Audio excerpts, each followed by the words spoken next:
এখন আছি আক্তার রহমান বিশ্বাসের সাথে। তিনি বসিরহাট লোকসভা কেন্দ্রের আইএসএফ প্রার্থী। প্রচন্ড গরমে আপনি প্রচার করছেন, ডোর টু ডোর ঘুরছেন, লোকজনের মনোভাব কেমন বুঝছেন? বসিরহাট লোকসভা কেন্দ্রে আজকে যেমন সন্দেশখালীতে প্রচার এসে যেটা বুঝছি, প্রচন্ড রৌদ্র। আচ্ছা, এই রৌদ্রকে উপেক্ষা করে প্রচার করতে হচ্ছে। আমাদের যদি এই প্রচার করতে গিয়ে এতটা কষ্ট হয়, সঙ্গে সঙ্গে এটাও ফিল করছি যারা শ্রমজীবী মানুষ আছেন, যারা খেটে খাচ্ছেন, তারা কি কষ্টের মধ্যে দিনগুলো কাটাচ্ছেন। তো আমাদের ভারতবর্ষ তথা বসিরহাটের জনগণ যারা আছেন, ভারতবাসী এবং বসিরহাটের জনগণ যারা আছেন, তারা প্রত্যেক দিন দিন মজুরের জন্য যদি এত পরিশ্রম করতে পারে, আমি তো ওনাদের পাশেই দাঁড়াতে এসেছি। তো সেই ক্ষেত্রে আমার কোনো এই রোধকে উপেক্ষা করে প্রচার করছি এবং করব। আগামী 5টা বছর ঠিক এতটাই পরিশ্রম করে সবার পাশে থাকার চেষ্টা করব। আইএসএফ প্রান্তিক দলিত, যে কোনো সম্প্রদায়ের প্রান্তিক দলিত মানুষের হয়ে কথা বলে। সেক্ষেত্রে আপনি তো বসিরহাট লোকসভা কেন্দ্রে প্রত্যেকটা প্রান্তিক এলাকায় ঘুরছেন, সেখানকার মানুষের সঙ্গে কথা বলছেন। তাদের কতটা সমর্থন আছে আপনার বলে মনে হচ্ছে? দেখুন, হিন্দু, মুসলমান, দলিত, আদিবাসী, যত ধর্মের মানুষ বসিরহাটে বসবাস করেন, আমরা কোনো ধর্ম নিয়ে রাজনীতি করি না। আমরা এক কথাই বলি, বসিরহাটের জনগণ। এই বসিরহাটের জনগণ যারা আছেন, প্রত্যেকেই এই তৃণমূল আর বিজেপির এই বাইনারি পলিটিক্সকে দূরে সরিয়ে দিয়ে এমন একটা রাজনৈতিক দল 1 তারিখে ওনারা নির্বাচিত করবেন, 4 তারিখে রেজাল্টে সেটা মানুষকে দেখিয়ে দেবেন যে দলটা পরিবর্তনের জন্য এসছে, বদলা কাউকে নিতে আসেনি। যে দলটা আমাদের যে সমাজ ব্যবস্থা, এই সমাজ ব্যবস্থাকে পরিবর্তন করতে এসছে, এবং এই 4 তারিখের পরে আমরা সেটা প্রমাণও করে দেব। সন্দেশখালী, বসিরহাট, এই বসিরহাট লোকসভা বললে সন্দেশখালীর নাম মাথায় আসে। বসিরহাট লোকসভা নাকি সন্দেশখালীর আন্দোলন, কোন নামটা সব থেকে বেশি কষ্ট দেয়?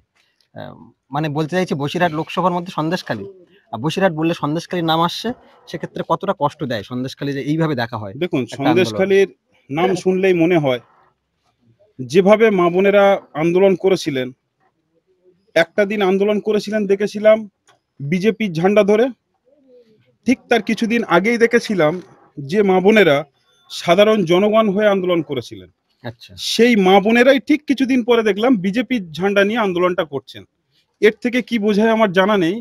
ঠিক তার কিছুদিন পরেই দেখলাম আবার কিছু মা বোনেরা তৃণমূলের ঝান্ডা ধরে পাল্টা আন্দোলন করছেন। আচ্ছা, তৃণমূল সন্দেশখালীতে সন্ত্রাস বাড়িয়েছেন বিজেপির সুবিধা করে দেওয়ার জন্য। ইন্ডিয়ান সেকুলার ফ্রন্ট এই বিজেপির সুবিধা এবং এই তৃণমূল যে সন্ত্রাসবাদ এখানে তৈরি করে গেছেন, সেটাকে কখনো প্রশ্রয় দেবে না। আজকের দিনে তৃণমূলের যিনি ক্যান্ডিডেট বসিরহাটের, 2009-এর তিনি এখানকার এমপি ছিলেন, নির্বাচিত হয়ে উনি পার্লামেন্টে গেছিলেন। এই যত সন্ত্রাস তৈরি হয়েছে, আপনি রেকর্ড দেখলে দেখবেন 2009 থেকেই কিন্তু তার সূত্রপাত তৈরি হয়েছিল। সেই নেতৃত্বে ছিলেন হাজী নুরুল ইসলামই, কিন্তু নেতৃত্ব দিয়েছিলেন। নূতন করে সেই সন্ত্রাস আবার বাড়াতে উনি আবার ওনাকে দল দিয়েছেন, না হলে বসিরহাটটা থাকবে না, সেই জন্য আবার দিয়েছে। আচ্ছা, এখানে আপনাকে থামাবো। শোনা যায় যে আপনারা বিজেপির সঙ্গেও একটা গটাবে থাকেন, বিজেপির বি টিম হয়েও কাজ করেন। সেটা আপনার কি, মানে কেমন ভাবে দেখেন এটা? দেখুন, 2-4 দিন আগে যদি আরেকটা কথা শুনে থাকেন, তো কিছু মানুষ বলছে আমরা নাকি তৃণমূলের সুবিধা করে দেওয়ার জন্য ভোটে দাঁড়িয়েছি। আচ্ছা, আপনার কিছুদিন আগে, 2-4 দিন আগে, যেটা সিপিএম বিজেপি বলছে। ইন্ডিয়ান সেকুলার ফ্রন্ট কেন্দ্র থেকে স্বীকৃতি পেয়ে রেজিস্ট্রেশন নিয়ে ভোটে লড়তে এসছে, কারু সিম্বল ধার করে বিজেপির এক অংশের সদস্য নিয়ে লড়তে আসেনি। ইন্ডিয়ান সেকুলার ফ্রন্ট নিজের দমে নিজের বলে এখানে কিন্তু নিজের সদস্য, নিজের কর্মী, এই সংগঠনটা বাড়িয়ে কিন্তু লড়তে এসছে। ইন্ডিয়ান সেকুলার ফ্রন্ট কোনো সদস্য কর্মী কোনো দলের থেকে ধার করে লড়তে আসেনি। সুতরাং এই ধরনের কথা বলে মানুষকে বোকা বানানো কি লাভ? আচ্ছা, শেষ প্রশ্ন। প্রচন্ড গরমে প্রচারে বেরোবেন, টাইম নেই। সন্দেশখালী, বসিরহাট, এখান থেকে যদি চলে যান সংসদে, বসিরহাটের সাংসদ হিসেবে গেলে আপনি প্রান্তিক এলাকার মানুষদের, সেখানকার মা মরেদের, আপনার হাতে কতটা সুরক্ষিত থাকবে তারা?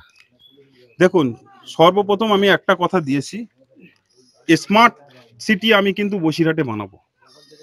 আমার জান প্রাণ দিয়ে বসিরহাটের জনগণকে তাদের সঙ্গে থেকে ওনাদেরকে আমার পাশে রেখে আমি কিন্তু স্মার্ট সিটি বসিরহাটে বানাবো।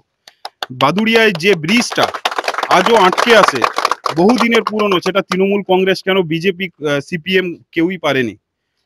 যত দিন না হবে আমি প্রত্যেক জনগণের সঙ্গে, বাদুড়িয়ার এপার ওপার দুই পারের জনগণের সঙ্গে আমি আন্দোলনে নিজে বসবো।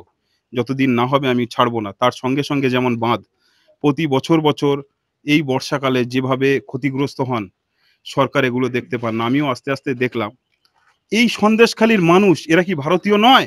অবশ্যই ভারত। যদি ভারতীয় হয়, যে বোটগুলো চলে ভাড়া দিয়ে কেন যেতে হয়? এক্সট্রা কেন তাদেরকে টাকা দিয়ে যেতে হবে?